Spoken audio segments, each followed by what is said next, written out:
Hello, everyone. Welcome back to another long-awaited King's Court YouTube upload.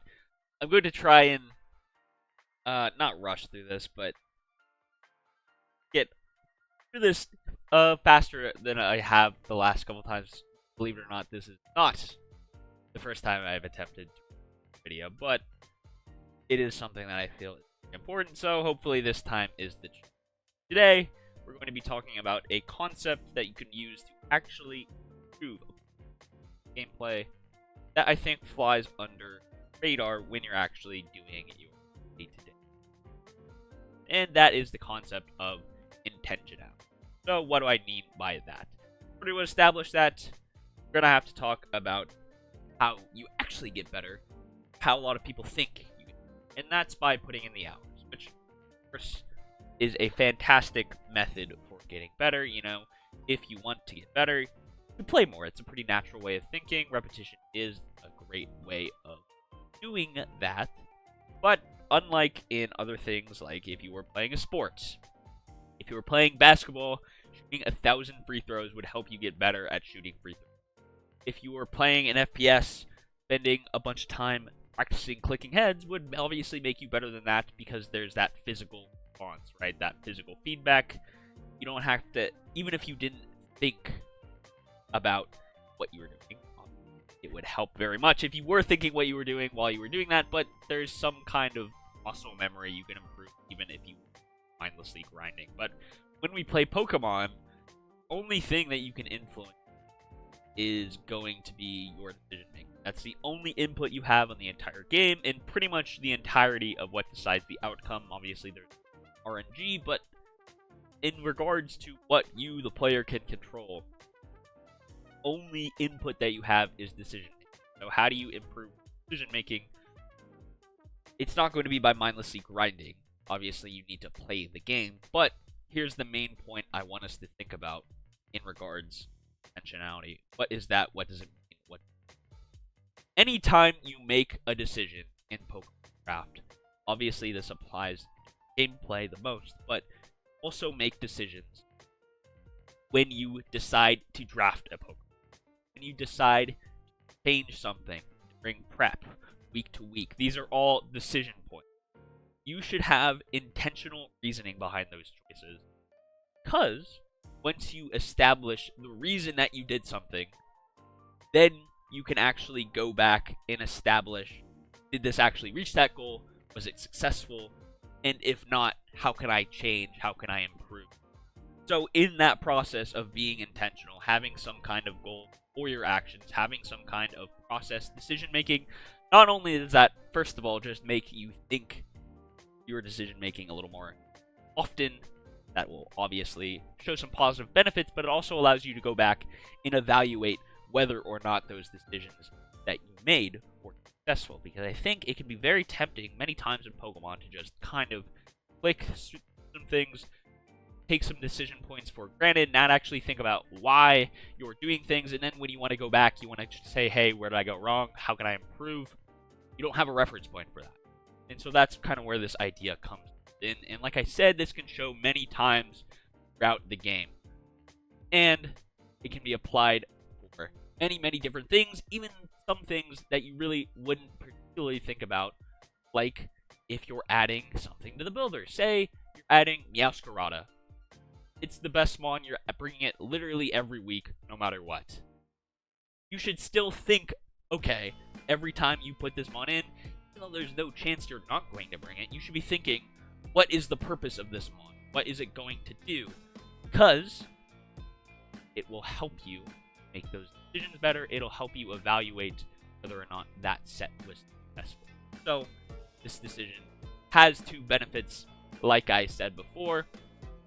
When you stop and think, okay, what am I going to do for this Mon? What's my Meowscarada's role this week? It does one of two things. It, first of all, gives you a more defined role for your sets. And in draft, always have some kind of defined role sets, because it'll help you actually play the game. It will help you not get lost in the sauce. And like I said before, it can help you change your sets in the future or bring prep if they're not accomplishing what they need to be. So having that end goal of what they should be doing helps you reach that when you're peaking, or that's during draft. Like I said before, this applies to every decision point throughout the whole entire drafting process, even all the way back at the beginning when you're creating your.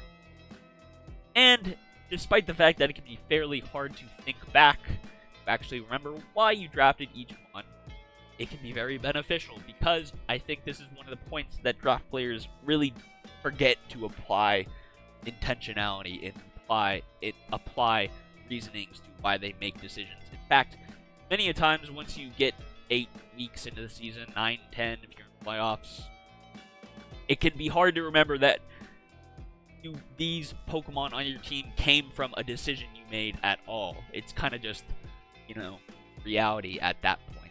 But if you're able to go back halfway through the season, all the way through, played a good amount with your Mons, and you remember why you drafted those Mons, you can actually see if they fulfilled the conditions that you wanted them to do. And if they've fell down in some sort of way, if they did or did not do what you do, you can then compare it to some other options that you had that you could have drafted instead, and it's just that same the same kind of thought process that we talked about prep section. Once you know why you did something, then you have a basis to actually judge whether or not it worked. If you don't have that, you're just shooting in the dark, and you're not going to be able to decision making future drafts. That is, I'm going to say it a couple more times during this. If I could boil it down to one sentence, it really is that simple, but I think many times we as draft players can forget to do such a simple application. And of course, during gameplay, obviously you're making decisions during gameplay all the time. Every time you take a turn, you're making a decision. Instead of mindlessly clicking, I think you should be able to go back and have a justification. Go back and watch a recent game that you played. It doesn't even have to be far back. I think if you are actually playing the game in the right way, you'll be able to pause it at any specific turn. Watch what you did and think through what the justification was. It doesn't even have to be the perfect move. Obviously if you're viewing, you see a mistake, you say, okay, I should have done this. That's whatever. The important thing is that when you are watching your games, you are able to see the decision making. You can see that you are trying to accomplish something in that play. You have some sort of reasoning what you did, and should be able, if you're doing it right, to cite that back for yourself. Even if you don't remember that game, be able to still come up to that same point of reasoning. Make that same decision. Why did you make the choice you did? What was your goal in doing that choice? Not go for that. Or for the other options you could have done, because you do a million different things every turn. You can switch to any of your Mons. You could click all 4. And it's just very easy, especially if you're putting in a lot of time, you're putting in a lot of practice. That's fantastic. I'm not saying don't. But it's very easy when you do that to just start getting in the motion of things and start clicking without taking the whole picture into consideration.